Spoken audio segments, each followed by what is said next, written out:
sobre isto. O texto que nós vamos ler nesta manhã está aí indicado na Bíblia, na tela, para você acompanhar. Deixa eu me organizar um pouquinho melhor, que eu não esperava esse computador desse tamanho aqui na frente, mas está ótimo, excelente. Aí nós vamos ajustando aqui. Eu vou clicando aqui, é isso? Dá o Enter aqui, pronto. Saiu do lugar aqui, me ajude de novo. Você abre lá a sua Bíblia em 2 de Crônicas, capítulo 7, versos 12 a 15. Isso, dá um tempinho aqui, está ótimo. Excelente. Já chegamos lá. A tecnologia tem dessas coisas, né? Eu devia ter colocado no pad, mas está ótimo.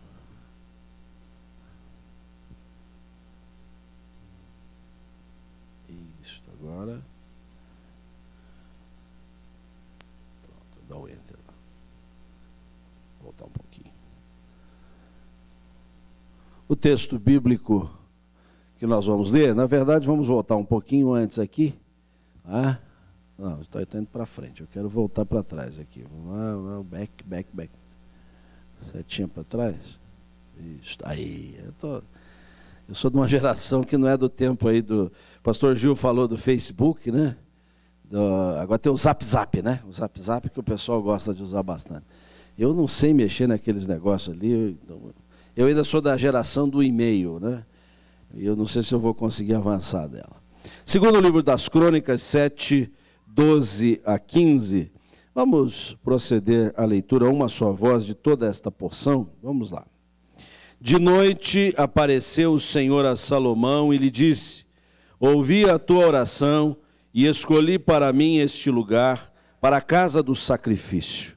Se eu cerrar os céus de modo que não haja chuva, ou se ordenar aos gafanhotos que consumam a terra, ou se enviar a peste entre o meu povo, se o meu povo, que se chama pelo meu nome, se humilhar e orar, e me buscar, e se converter dos seus maus caminhos, então eu ouvirei dos céus, perdoarei os seus pecados, e sararei a sua terra.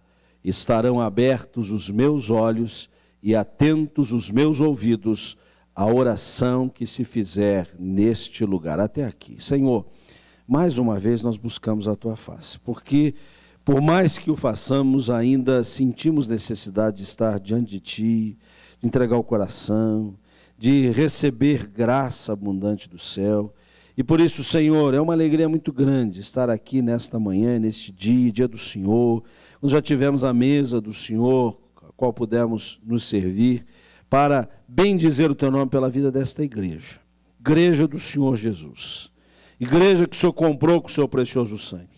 E igreja que o Senhor tem instado a ser uma igreja viva, uma igreja de vida. E uma igreja viva, uma igreja de vida, Senhor, é uma igreja que não pode prescindir da tua comunhão, Senhor, da tua presença, a qual nós buscamos em oração. Fala o nosso coração na exposição da tua palavra que fazemos agora, em nome de Jesus. Amém. Oração, uma benção. Oração é uma benção, uma provisão de Deus. Para muita gente parece que oração é um peso, é um fardo, é um compromisso que a gente... Será que dá para deixar para depois? Não pode ser assim. Oração é um privilégio. Privar da companhia de Deus. Você talvez precise de vez em quando procurar uma autoridade governamental, e o acesso aos nossos governantes, às nossas autoridades, é um negócio complicado, né? Ele vai distribuindo cartão, tem o e-mail dele, tem o telefone dele quando está em campanha política. Foi eleito, esqueça, aquele e-mail não existe mais, aquele telefone, você não consegue falar com ele. É um negócio difícil, passa por 3, 4 assessores, 10 secretários, todo mundo fazendo barriga, e você com uma necessidade urgente não consegue chegar nele. Com Deus, que é muito mais soberano, altíssimo, supremo, ó concurso, você eleva a voz do coração, não precisa nem exprimir uma palavra, e Ele está à sua disposição. É ou não é um privilégio? É ou não é uma bênção? É ou não é um recurso maravilhoso que nós não podemos dispensar? E às vezes então nos ocorre, será que nós temos orado bastante? Será que nós temos orado o suficiente? No meu tempo ministerial, eu nunca conheci alguém que tenha, com toda a sinceridade do coração, afirmado que já estava orando o suficiente. A gente sempre acha que pode orar um pouquinho mais.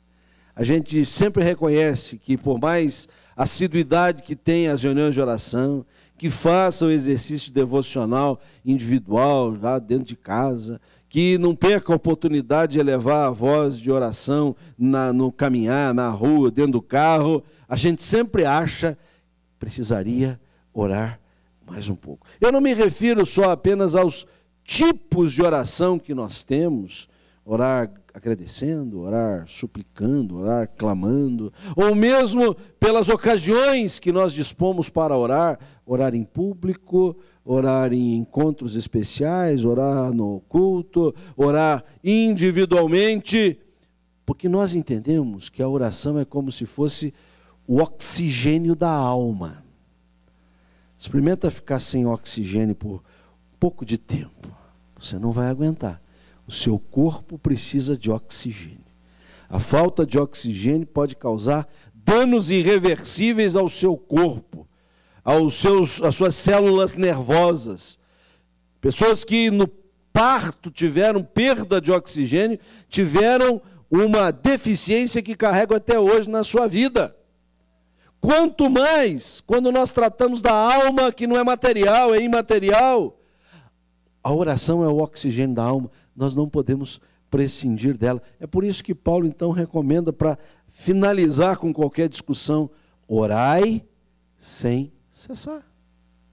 O tempo todo nós temos que estar nesta comunhão com o Senhor, nesta intimidade com Ele. O que não nos isenta de reservar alguns momentos especiais do nosso cotidiano ou da nossa agenda semanal para eventos especiais de oração. Ah, não, eu oro sem cessar, todo tempo eu estou orando. Por isso eu não preciso ir na reunião de oração, eu não oro no culto, porque o tempo inteiro eu estou orando. São duas coisas diferentes. Orar sem cessar é essa dinâmica que vai oxigenando a nossa alma. Disponibilizar de momentos especiais, ter uma agenda de oração, conferir as respostas do Senhor, apresentar a Ele recorrentemente motivos, é outra coisa. As duas coisas precisam caminhar bem junto na nossa vida. Nós estamos diante de um texto que nos relata o momento seguinte à inauguração do grande templo que Davi havia intentado construir, depois de ter construído seus palácios, ter conquistado muitos espaços, mas ter protagonizado muitas guerras. Suas mãos estavam sanguinolentas dos combates, então Deus diz, não é para você construir o templo. Você vai deixar tudo preparado, você vai ter os recursos, você vai ter as provisões para construir o templo, mas quem vai construir o templo vai ser o seu filho, seu sucessor, Salomão. Então nós estamos aqui diante de uma narrativa que envolve a inauguração do templo de Salomão. Aquele, sabe? Aquele, não este, aqui, né? Diz que o prefeito Fernando Haddad foi ao culto de inauguração do templo de Salomão, do Edir Macedo, vamos separar bem as coisas, né? E foi para participar da solenidade, mas foi com a conta do imposto que deixou de ser pago. Porque a reforma, aliás, a construção daquele templo lá em São Paulo, ele foi feito sob um alvará de reforma, e não de construção. Havia uma pequena construção ali, então requisitaram na prefeitura a reforma daquele pequeno templo. E fizeram aquela coisa majestosa, mega, né? E querendo convencer a todos que se tratava de uma reforma. São 35 milhões de reais não recolhidos em impostos. Eu acho que dava para construir esse templo aqui com 35 milhões, não dava, reverendo Rosta, né? Então, só de imposto que não foi pago. E aí, na hora H, quando o prefeito levou a conta, o Edir Macedo disse assim, não, é o templo de Salomão, não é meu não. De Salomão, vai cobrar dele, né? E aí o Fernando, mas como cobrar dele e tal? E não sei de que jeito lá, isso aí não é presbiteriano não, viu gente? Nem está na Bíblia, viu?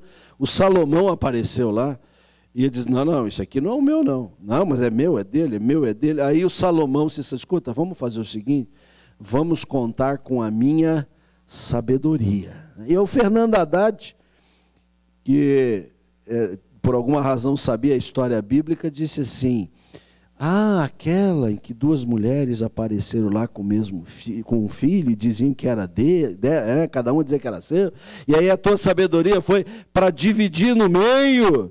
E aí aquela que era mãe disse, não vai dividir no meio, porque o templo é teu, o filho é teu, né? O filho fica com você para não dividir no meio. É exatamente essa. Então vamos repartir o templo em dois, né? Metade para o Edi e metade para o Salomão. E aí o Edi disse, não vai dividir o meu templo no meio, né?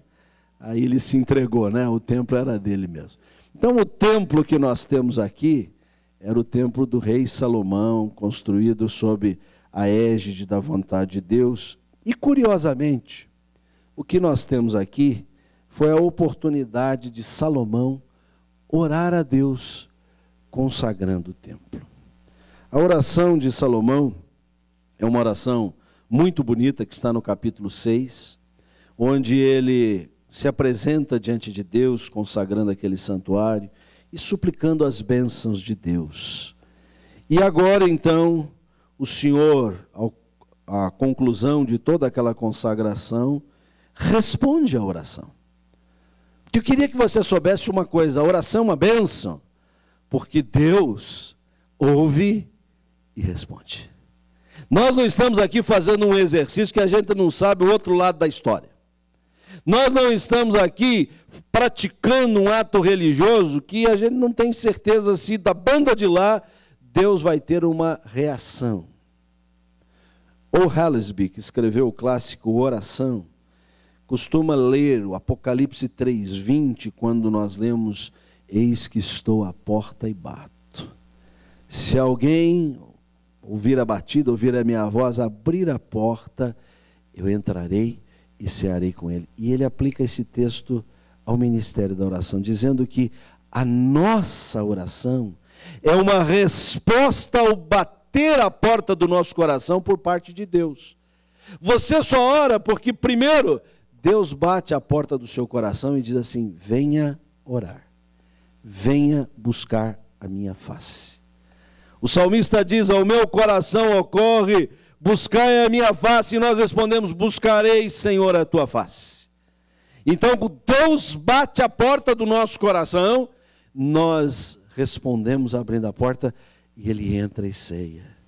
Vejam que quando Salomão, na oração de consagração do templo, faz uma oração, só faz porque Deus primeiro chamou ele para buscá-lo.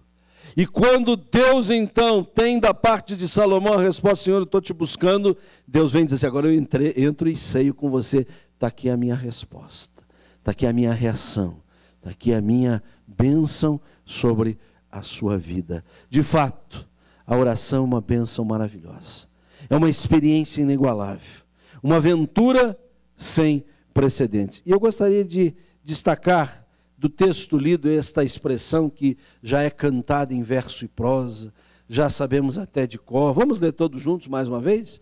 Se o meu povo, que se chama pelo meu nome, se humilhar e orar e me buscar e se converter dos seus maus caminhos, então eu ouvirei dos céus, perdoarei os seus pecados e sararei a sua terra. Há 3 lições que eu quero trazer para vocês à luz desta passagem acerca da bênção que é a oração. A primeira delas é que a oração realça nossa mais preciosa identidade. Vamos repetir isso?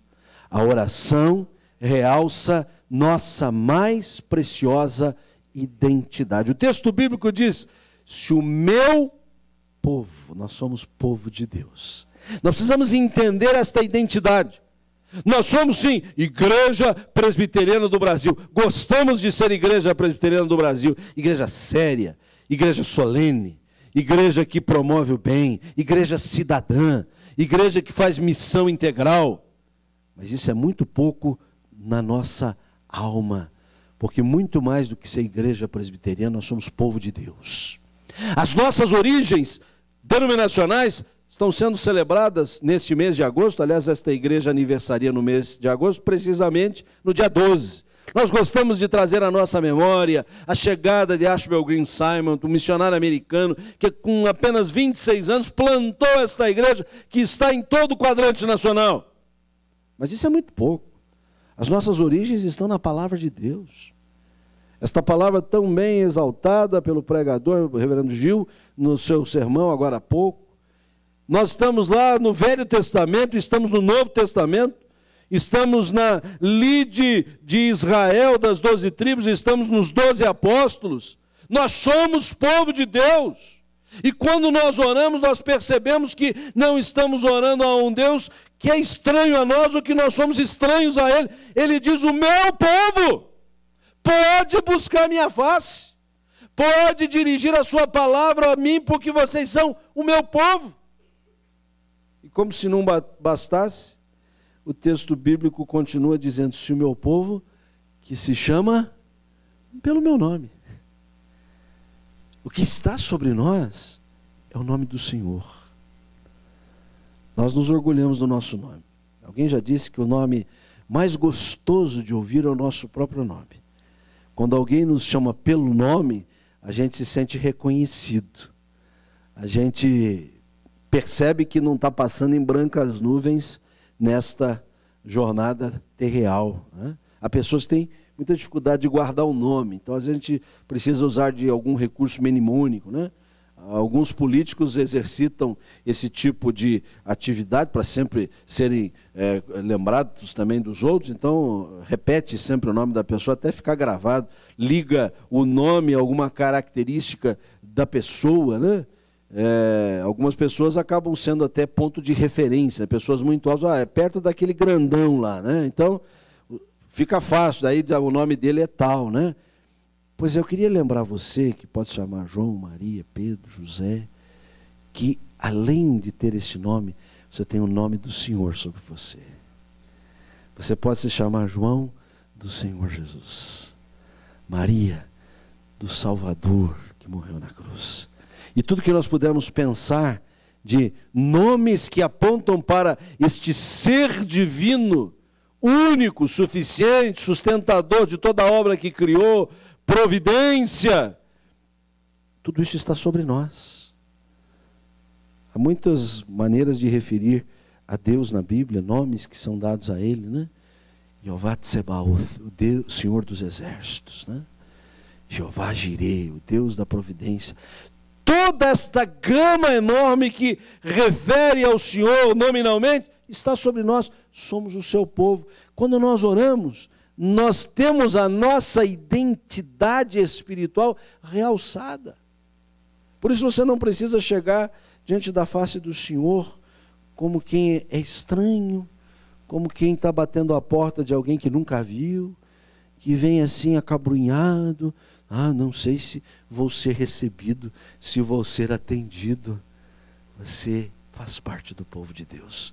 O nome do Senhor está sobre o seu coração, o meu povo, que se chama pelo meu nome. Eu amo profundamente um hino do nosso inário, salvo melhor juízo, é o 164, que na sua segunda estrofe diz assim: leva tu contigo o nome de Jesus, o Salvador. Nome bom, doce a fé, esperança do porvir.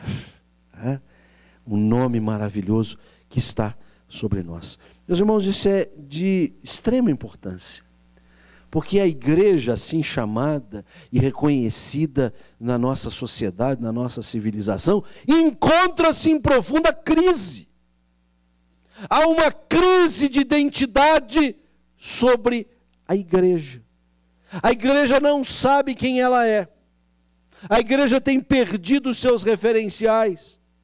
A igreja, ora, é reconhecida pelo espaço físico, as pessoas dizem, ali é uma igreja, né? Tem até uma placa que diz que é igreja. Tem do lado uma agenda das atividades, e a gente deve ser igreja, porque só gente de igreja resolve tirar o domingão para sair de casa, para não ir fazer recreação, para não ir passear, para fazer trabalho espiritual. Só deve ser igreja. Mas estas coisas não dizem tudo que nós somos. A igreja foi chamada para ser luz do mundo. Mas de duas uma. Ou ela tem ficado escondida, ou escondendo a sua lâmpada embaixo da cama, ou então ela se tem confundido com as trevas mundanas. Interessante isso. A igreja, de um lado, ela, ao invés de se apresentar como luzeiro deste mundo tenebroso, fazendo a diferença, vivenciando a justiça, a paz, o amor, as pessoas olhando para o nosso viver e o nosso conviver e percebendo, ali não impera a corrupção, ali não imperam os desvios, ali não reside a mágoa, a amargura, o rancor, ali não prevalece a mentira, a falsidade. E ao invés de ver isso, eles acabam não vendo, porque nós ficamos tão escondidos, tão assim, nas nossas catacumbas. Jesus disse claramente, não se pode esconder a cidade edificada sobre um monte. Ela está lá em cima, ela acaba sendo vista. Mas parece que tem gente que tem essa capacidade. A igreja está lá no monte, o nosso viver está bem exaltado e a gente coloca uma grande lona para não sermos vistos. Está errado. A nossa identidade é produzir luz. Mas o outro risco também se corre. Quando a igreja diz, não, nós somos luzeiros. Então nós temos que infiltrar na sociedade. Então nós temos que penetrar nos escaninhos da nossa coletividade. Então nós precisamos fazer parte de todas as coisas que dizem respeito à sociedade. É verdade. Só que na medida que nós vamos penetrando estes ambientes, nós vamos descuidando o nosso testemunho cristão. Nós vamos nos deixando levar pela onda, pela maré. Nós vamos dali a pouco fazendo as mesmas coisas que os mundanos fazem. Mas nós estamos dando testemunho no mundo. Nós estamos indo ali onde todo mundo vai para dar testemunho. Será mesmo? Eu quero, de um lado, reafirmar. A igreja precisa estar no ambiente político. A igreja precisa estar na educação. A igreja precisa estar na saúde. A igreja precisa estar em toda parte, dando o testemunho de Cristo. Porque se não for para dar testemunho de Cristo, é melhor ficar sentadinho no banco. Por isso, nós precisamos entender que quando buscamos a face do Senhor, e o fazemos porque Ele bateu a porta do nosso coração, então é um responso da nossa parte, e Deus agora diz assim, eu estou entrando, estou chegando para cear com vocês. Reconhecer a nossa verdadeira identidade. Superarmos qualquer crise de identidade que porventura estejamos vivenciando. Na oração, nós nos identificamos com o Pai, que ouve a cada um dos seus filhos, nos identificamos com o Senhor, que atende aos seus servos, e nos identificamos com o Salvador, que redime aos perdidos. Eu vou repetir parte a parte. Na oração, nós podemos até chamar Deus de Pai. Aliás, Jesus recomendou que fizéssemos assim. Ele disse, orareis assim. Pai nosso. Realça a nossa mais preciosa identidade. São filhos falando com o Pai. Um Pai amoroso. Um Pai que abre o coração para nos acolher. Um Pai que não diz assim, espera aí, tem que ver na agenda aqui se eu tenho alguma hora para você. O filho toca, a gente hoje com os aparelhos móveis, a gente vê assim, opa, é o filho, dá licença, porque é o filho que está ligando para mim, não sei se ele está num aperto, se ele está numa situação difícil, né? Só tem prevalência sobre a oração do filho, a oração da esposa, né? Essa então, aí que você para o culto, né, Rosta? Espera aí, meus irmãos, que é a dona patroa que ligou aqui, né? Liberdade para chegar. Está dentro de casa. Mas a identidade nossa não é apenas com o nosso Deus que é Pai, mas com o nosso Deus que é Senhor, e nós somos os seus servos. E que coisa maravilhosa, um Senhor que não escraviza os servos, um Senhor que não desce a chibata no servo, um Senhor que reconhece que o servo precisa de uma série de coisas e atende à necessidade do seu servo. E por fim, nos identificamos pela oração com o Salvador, que salva o perdido, que redime ao pedido. Estávamos desnorteados, estávamos desorientados, o Senhor nos tirou do lodaçal do pecado, firmou os nossos pés sobre uma rocha e deu um novo canto nos nossos lábios. Estamos em Cristo, somos do Senhor. Agora, vez por outra, a gente dá uma escorregada, algumas ocasiões nós nos sentimos assim desnorteados, o Salvador está lá dizendo, eu já te botei na rocha, vem cá, escorrega não, fica aqui firme. Os que o Pai deu na minha mão, jamais lançarei fora. Essa é uma doutrina muito preciosa para a nossa igreja de tradição reformada. Mesmo quando resvalamos, o Senhor nos traz novamente para o caminho retilíneo, não nos permitindo desviar nem para a esquerda, nem para a direita. Portanto, a bênção chamada oração realça nossa mais preciosa identidade. Em segundo lugar, a oração requer nossa mais sincera humildade. Nós temos liberdade, é com o Pai que nós estamos falando, somos seus filhos. Um Deus que ouve e atende a oração, não é um burocrata de plantão que faz barriga para a gente não chegar aonde precisamos. Nada obstante, ninguém pode buscar a face do Senhor soberbamente. Ninguém pode dirigir-se ao Pai como quem manda fazer alguma coisa. Ninguém ordena a Deus o que Ele deve fazer. Ao contrário, na oração, nós nos submetemos à vontade de Deus. Lembro-me como se fosse hoje, distinto colega de seminário, hoje um brilhante ministro lá na cidade de São Paulo, não há razão para omitir o seu nome, reverendo Paulo Aldeberto de Lage, que como seminarista pregava um sermão sobre oração, e a sua expressão foi a seguinte: pela oração nós sabemos que o nosso Deus não tem as mãos fechadas de tal maneira que a nossa oração fosse um pé de cabra para abrir as mãos fechadas de Deus.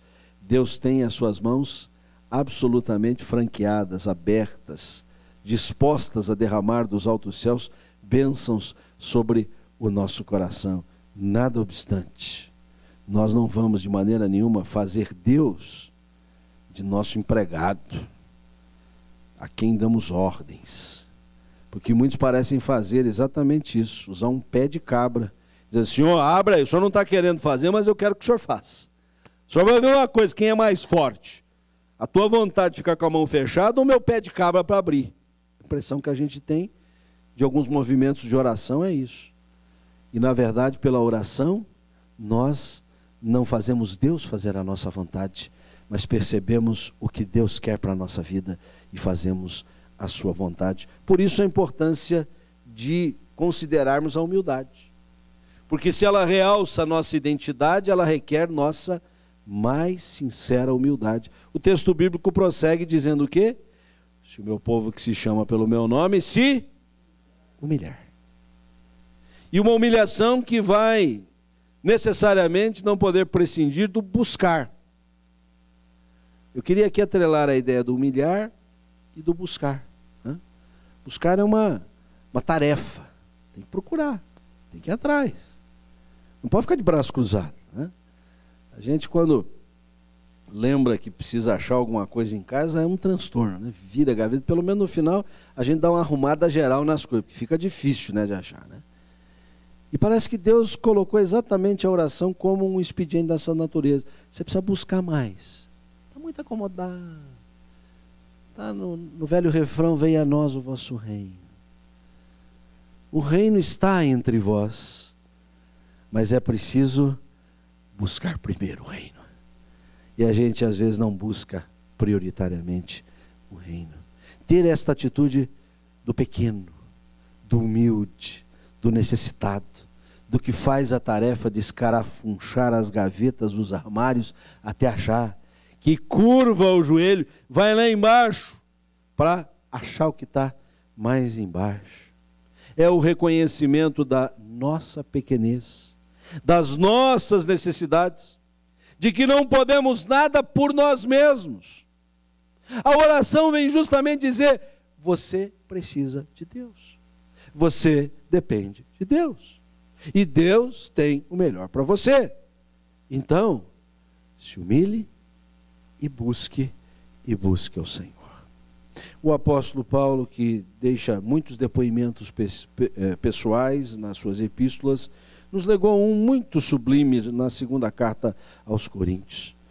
É quando justamente ele ali fala de maneira metafórica de um espinho na carne, que até hoje suscita dúvidas do que seria, tudo que a gente disser é especulação. A verdade é que isto estava incomodando muito a sua vida, até que ele percebeu que esta era uma forma de reconhecer que o poder de Deus se aperfeiçoa na nossa fraqueza.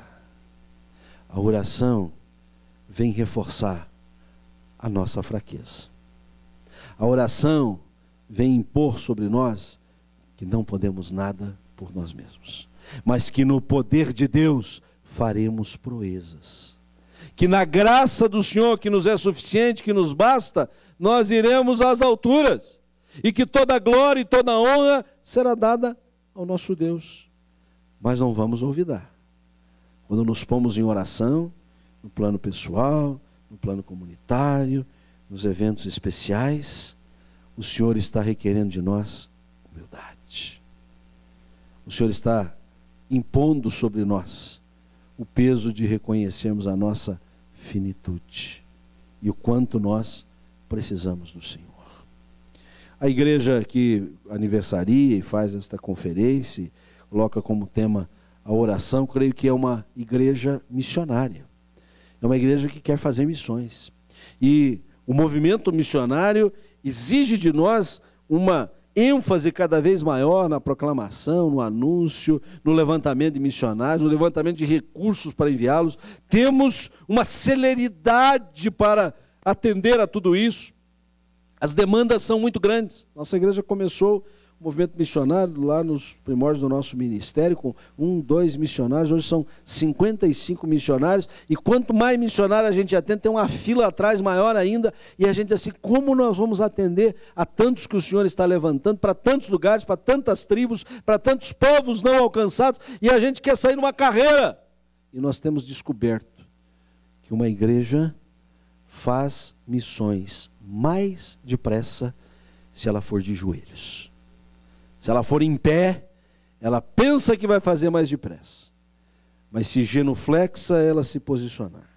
Se postar ajoelhada diante do Senhor, o Senhor vai dar a celeridade que nós precisamos.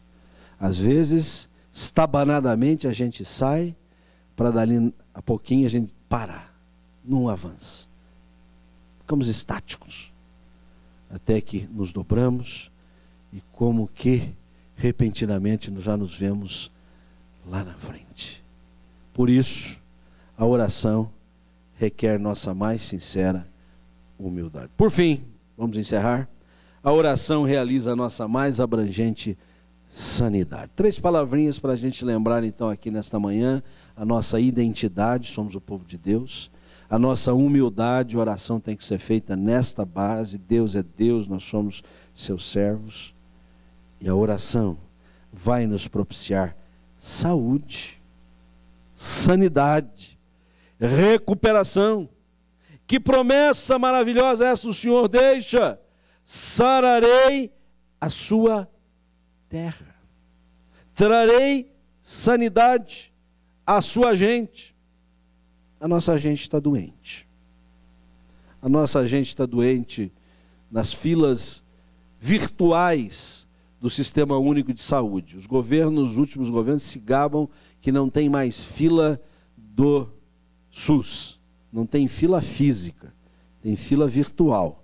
Você marca hoje para daqui 90, 120 dias, 180 dias. É ou não é? É mentira ou não, Terta? Verdade, né? Está cheio. Mas esta condição de falta de saúde para a nossa gente é de menos importância. Desculpe. A saúde moral, a saúde espiritual, a saúde de valores, a saúde do convívio, a saúde de princípios da nossa gente, povo brasileiro, hoje tido como um povo em que a senda evangélica cresce de uma maneira incrível, está doente. Mas não apenas a nossa nação, o mundo todo. Nações que já foram protagonistas dos movimentos missionários no mundo, hoje padece uma triste sorte. Eu vinha lendo no voo agora de manhã a revista Ultimato deste bimestre, que tem como tema a questão do crack. Tem reportagens incríveis sobre as cracolândias pelo Brasil afora. E eu confesso que a hora que eu li que o crack, essa droga terrível que infesta todas as classes sociais, que na maioria das vezes não tem volta da pessoa, ela começou há 32 anos, em Nova York, em Los Angeles e Atlanta, se não me engano. Eu lembro bem de Nova York e Los Angeles, são cidades maiores, mas acho que Atlanta também. 3 cidades norte-americanas, que no século XIX foram grandes propulsores do Evangelho pelo mundo afora. Inclusive nós fomos beneficiários. Tantos missionários que vieram da América do Norte para o Brasil, inclusive os presbiterianos.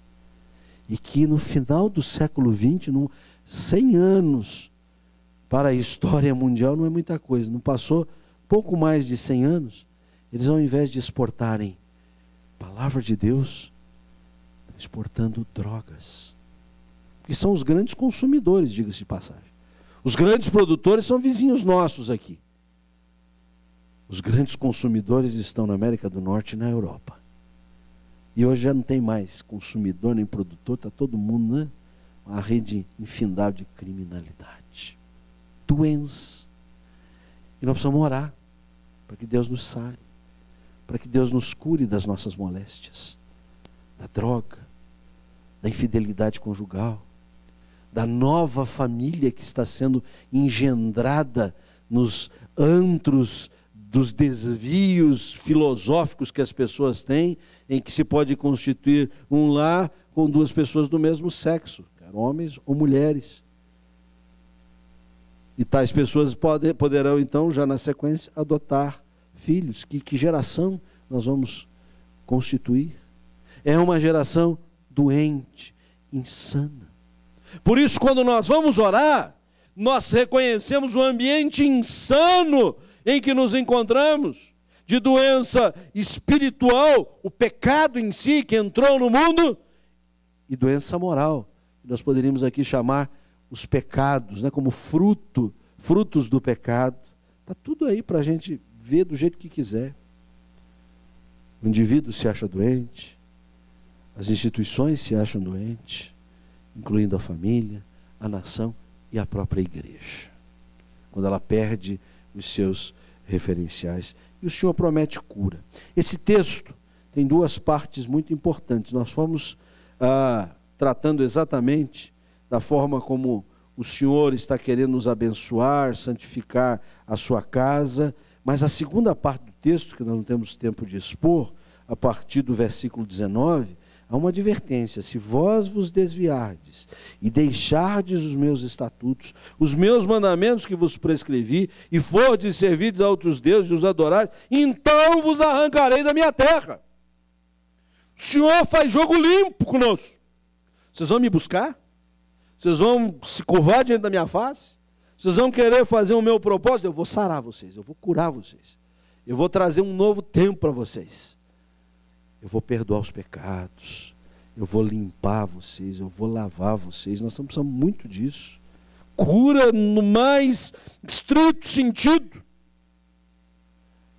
Mas se vocês se desviarem dos meus caminhos, a danação, propositadamente esse cacófato, vai ser irreversível, vai ser irremediável.